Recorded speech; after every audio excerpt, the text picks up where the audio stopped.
Salut tout le monde, bienvenue dans cette nouvelle émission. Aujourd'hui, je vais m'intéresser donc à un petit débat qui s'est créé sur la toile, une petite comparaison, et ça arrive assez souvent, hein. C'est en fait la comparaison entre ou bien la comparaison et les similitudes entre le trading et le poker.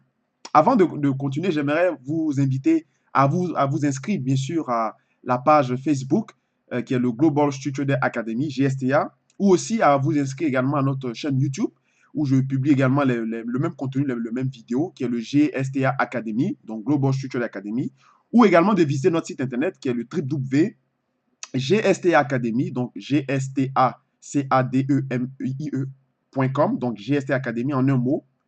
Vous allez vous inscrire à la newsletter pour recevoir justement nos différents services et nos différentes également informations concernant les produits que nous proposons. Et aussi, il y a des articles que je rédige aussi. Et il y a aussi un e-book également que je mettrai à votre disposition, un e-book gratuit.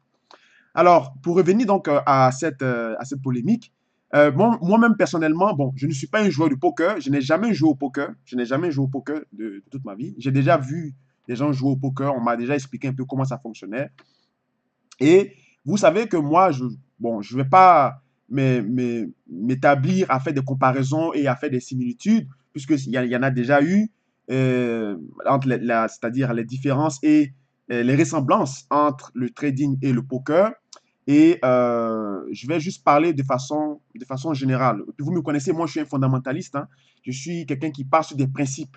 Donc je vais donner mon point de vue de façon fondamentale sur le poker versus le trading. Avant de poursuivre, je voulais dire que moi personnellement, j'ai été formé au trading par un ancien joueur de poker.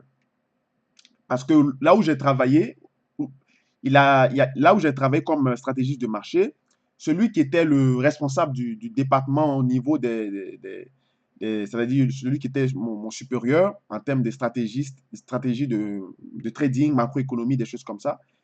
Il a été un ancien joueur de poker avant. Et on a eu une discussion un jour où, pendant près de 1h30, 2 heures, où à la fin même, il m'avait donné un livre qui s'appelle Poker Liar, qui est juste derrière moi, qui a été écrit par l'auteur américain, je crois, Michael Lewis, qui est un journaliste américain qui s'intéresse juste aux questions de finance et de Wall Street, notamment. Il a même participé à la rédaction du film The Big Short. Donc, on en a parlé un peu et il m'a établi les comparaisons, les différences et tout ça. Et j'ai été convaincu par certains points. Il y a d'autres points également où je n'ai pas été convaincu. Mais de façon générale, je ne, je n'aime pas cette notion de comparaison entre le trading et le poker, même si je dois reconnaître, force est de constater qu'il y a beaucoup de ressemblances, beaucoup de similitudes, surtout dans la notion de discipline, dans la notion de rigueur, dans la notion euh, je dirais, il avait parlé de notion de money management, mais je n'ai pas été convaincu là-bas et je vais vous dire pourquoi. En tout cas, la discipline, la rigueur, la notion aussi d'hasard, parce que en bourse, même si tout est pratiquement quantifié, il y a cette notion d'hasard. On ne sait pas ce qui se passe, on ne sait pas ce qui va se passer dans le marché et ce qui peut arriver. Donc ça constitue un gros risque, un risque. Le hasard constitue un risque au trading. Mais moi, personnellement, le trading, pour moi, c'est-à-dire de principe, si on part sur la base, le trading ou la spéculation ou la bourse, c'est un métier. D'accord? Quand on parle de trading, c'est ce que je dis souvent aux gens. Les gens oublient souvent la notion. Quand on parle de trading, trade, le mot anglais, on parle de commerce. Vous comprenez? Donc, est-ce qu'on peut comparer un commerçant à un joueur de jeu de hasard? C'est pas, je trouve que la comparaison n'a pas lieu d'être. Comparaison n'est pas raison, bien sûr, mais je trouve que ça n'a pas lieu d'être parce que le trading, c'est un métier. Il y a des gens qui vont à l'école, on forme des gens, la preuve, la plupart d'entre vous achètent des formations pour se former, pour travailler en bourse, vous comprenez? Et également, il y en a qui sont recrutés à Wall Street. Je sais qu'il y a eu un moment donné où on recrutait même des anciens gérants des casinos dans des hedge funds et tout ça. Je peux comprendre ça. C'est des choses qui arrivent. Et c'est d'ailleurs pour ça qu'on est arrivé à la crise financière. Parce que à un moment donné à Wall Street, il n'y avait plus la notion de bourse. Il n'y avait plus la notion de trading. C'était devenu un casino, hein, à ciel ouvert où les gens venaient faire du gambling. Les gens venaient faire des mises. Voilà, ils misaient. Ou ce qu'on appelle en anglais bet. They are betting. Donc, quand on parle de ça, quand on parle de notion de mise, de jouer, c'est-à-dire qu'on sort carrément du côté, la base du côté justement de l'activité en question qui est le trading. Et le trading, c'est un métier. Il y a des gens qu'on forme pour devenir trader. On recrute des gens. Il y a des gens qui vont à l'école, qui font des études en banque, en finance. J'ai un ami même qui étudie présentement à l'université de Syracuse, aux États-Unis. Ceux qui sont aux États-Unis vont connaître Syracuse, où il a fait, il a fait sa maîtrise justement en établissant une étude comment on appelle ça, des moyennes sur le S&P, des moyennes, en termes de performance, où le S&P a été plus performant sur chaque mois. Il a documenté ça, une étude empirique. Donc, il a eu recours à l'économétrie. Donc, le milieu financier, la bourse, le trading et tout ça, c'est un milieu où, en général, il y a de la documentation. On fait recours à des notions bien précises qu'on étudie à l'école. L'économie, la statistique, la finance, la macroéconomie, tout ça. Mais au poker, c'est une question de jeu. Vous comprenez? On joue. Il faut jouer plus souvent pour avoir des réflexes, pour développer des réflexes. D'accord? Et je sais que le poker est une industrie maintenant qui se professionnalise. C'est-à-dire qu'il y a maintenant, il y a des joueurs de poker professionnels. Mais moi-même, personnellement, je n'arrive pas à classer le poker comme, comme une discipline. Parce que le sport, c'est aussi une discipline, c'est un jeu. Quand vous jouez au basket, on dit bien vous jouez au basket, d'accord? Ou vous pratiquez le basket. Donc là, ça fait partie du domaine du sport. Et on peut être athlète dans le basket, on peut être athlète dans le football, mais on ne peut pas être athlète dans le poker, vous comprenez? Parce qu'il n'y a pas la notion justement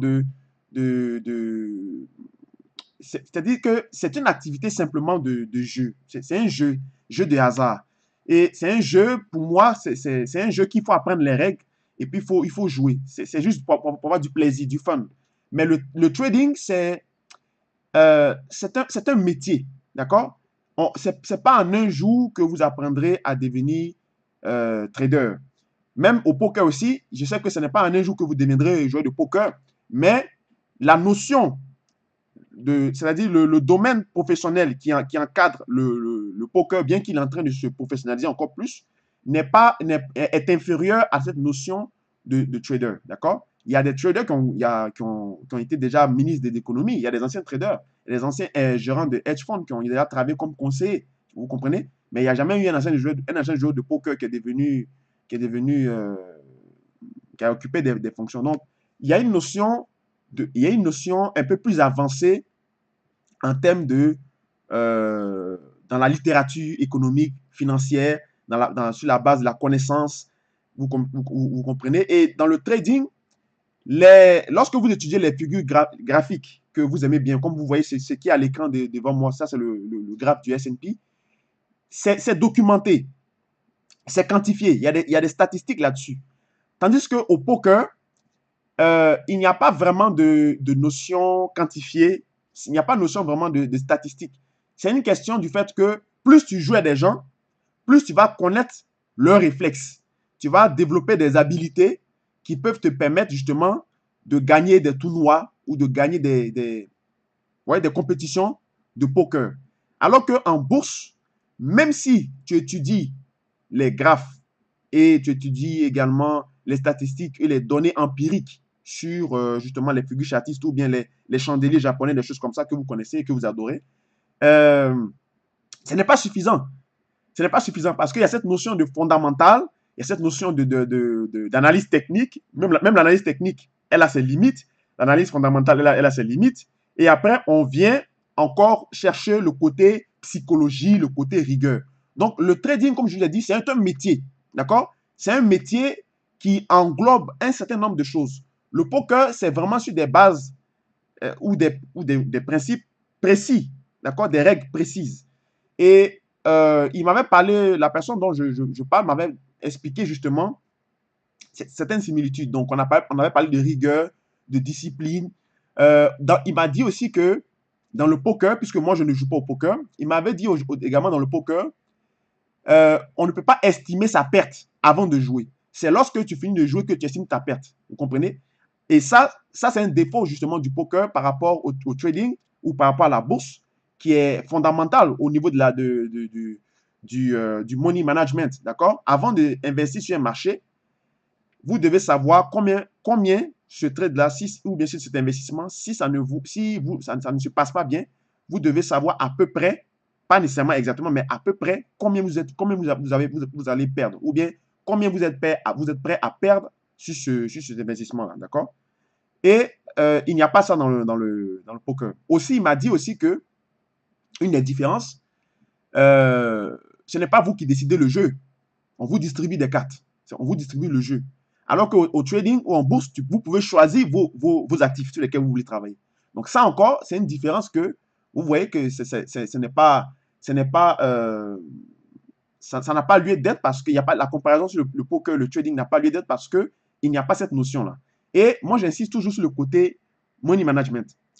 Ce n'est pas le fait que vous soyez un grand analyste, quelqu'un qui est très bon avec l'analyse fondamentale, l'analyse technique, ou quelqu'un qui est très bon au trading, qui va vous faire gagner de l'argent sur les marchés. C'est la notion de money management. Si vous savez gérer votre capital, d'accord? Si vous savez prendre des positions, là, il faut prendre des positions. Vous savez investir le montant approprié parce que, je vous dis, hein, celui qui investit sur le marché n'importe comment, c'est-à-dire qui met le même nombre de lots ou le même nombre de contrats n'importe où, il va se faire plumer. D'accord? Il va se faire plumer parce que chaque niveau que vous voyez à votre écran, chaque niveau est déterminé et c'est bien précis. Il y a des niveaux où on ne rentre pas en levier, il y a des niveaux où on peut rentrer en levier. Et puis encore là, tout dépend justement également de votre stratégie. D'accord? Donc, le trading, c'est vraiment quelque chose c'est-à-dire que c'est professionnel. C'est-à-dire, ce n'est pas en lisant un bouquin de trading que vous devenez trader, ni un expert de la bourse. C'est un ensemble de choses que vous faites qui est en rapport avec vos connaissances, votre encadrement. Aussi, vous devez aussi avoir un certain recul, une certaine psychologie. Et puis, vraiment pour finir, la différence fondamentale qui, vraiment pour moi, qui fait que le trading n'a rien à voir. Selon moi, hein, parce que bon, ça peut être subjectif. Parce que moi, je ne suis pas un joueur de poker. Donc, un joueur de poker va dire non, ce n'est pas vrai. Mais selon moi, ce qui fait la notion vraiment de la différence entre le trading et la bourse, le trading pardon, et le poker, c'est cette question de bluff, d'accord, qui découle sur la psychologie. Alors, vous savez que dans le poker, il faut bluffer. Il faut beaucoup bluffer pour gagner, d'accord? C'est ça qui démontre votre caractère psychologique avancé, qui renforce justement votre niveau et tout ça. Mais dans le trading, est-ce que vous pensez qu'on peut bluffer au trading? On ne peut pas bluffer sur les marchés. On ne bluffe pas. Le marché ne bluffe pas. On le dit souvent que le marché a toujours raison. D'accord? Je ne peux pas faire semblant d'investir un certain montant, un gros capital. Et puis, si le marché se retourne contre moi, je vais pouvoir justement anticiper. Non, on ne peut pas le faire. D'ailleurs, je vous rappelle que ceux qui font les carnets d'ordre, ce qu'on appelle le spoofing, c'est-à-dire de mettre des faux ordres d'achat ou de vente avec des fausses quantités d'achat ou de vente ou des fausses quantités de lots ou de contrats pour influencer justement celui qui lit le carnet d'ordre pour prendre des positions. Si vous faites ça, vous allez en prison. Hein. Il y a même un trader londonien qui s'appelle Navin Singh Sarao, je crois. Navinder Singh Sarao. C'est un trader britannique qui a voulu justement, qui a voulu faire du spoof, qui a fait du spoofing sur le marché des bons du trésor à Londres. Et il a gagné, je crois, au cours de cette transaction, il a gagné 15 millions. Quelque chose comme ça. Il a été arrêté. Il a été intercepté, il a été arrêté. C'est-à-dire que vous n'avez pas le droit de bluffer sur les marchés. D'abord, légalement, c'est interdit. Et puis même au niveau même de la bourse, vous ne pouvez pas bluffer avec le marché. Parce que si vous bluffez avec le marché, vous allez vous faire avoir. Vous comprenez? Alors qu'au poker, je pense que c'est ça même la notion du poker, c'est de bluffer. C'est-à-dire que de montrer aux gens que vous avez un bon jeu, vous avez des bonnes cartes, mais en fait, vous n'en avez pas. Et de les influencer avec votre mental, de les influencer à ce ils jouent mal pour que vous puissiez justement remporter la mise. Vous comprenez? Alors que sur les marques. Et puis, ce qui est différent, dans le poker, les gens sont devant vous. Donc, vous voyez les gens. Même s'il y a des gens qui peuvent faire un poker face, comme on appelle, mais à force de jouer, vous développez des réflexes. Et quand vous regardez quelqu'un, vous savez que cette personne, il bluffe. Vous regardez cette personne, vous savez que cette personne ne bluffe pas. Parce qu'il y a des experts là-dedans. Il y a des gens qui savent lire votre visage. Rappelez-vous un peu, quand par exemple, quelqu'un est arrêté par la police, on lui fait faire des interrogatoires. Quand vous faites un interrogatoire, les policiers ils vont vous demander de ne pas regarder comme ça ou comme ça. Ils vont vous demander de les fixer, c'est-à-dire de les regarder face à face. Parce qu'il y a des techniques de poker qu'ils utilisent justement pour savoir si ce que vous dites, vous êtes en train de mentir, ou bien si vous dites la vérité. Alors qu'au trading, il n'y a personne autour de vous. Vous êtes face à votre écran. Donc, vous ne savez pas l'état d'esprit dans lequel l'autre qui est derrière l'autre écran se trouve. Donc, on ne peut pas bluffer parce qu'on ne voit pas. C'est le marché qu'on voit. Et tout le monde est devant son écran. Alors qu'au poker, on est assis autour d'une table ronde. Chacun a ses cartes. Et puis, chacun se regarde. Chacun fait des souris, des choses comme ça. Vous comprenez?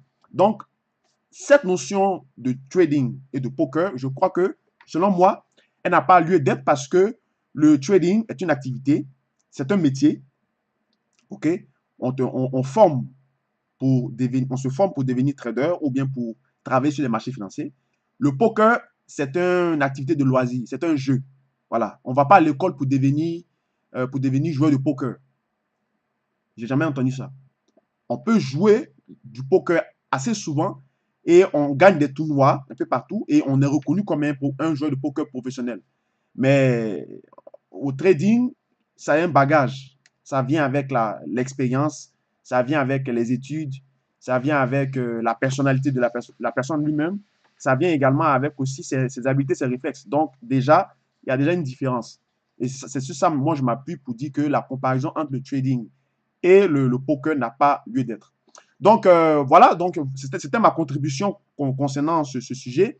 N'hésitez pas, bien sûr, à m'encourager, à liker.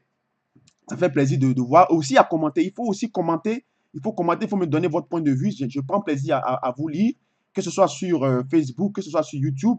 Écrivez-moi, commentez, partagez la vidéo pour qu'on puisse grimper en popularité, booster les audiences, parce que ça me fait plaisir de préparer des vidéos et puis de donner mon point de vue, de partager mes idées et tout ça gratuitement. Donc, voilà, n'hésitez pas donc à la partager, à liker et puis restez à l'écoute pour de prochaines vidéos. Merci encore et puis bon week-end et à plus tard. Voilà.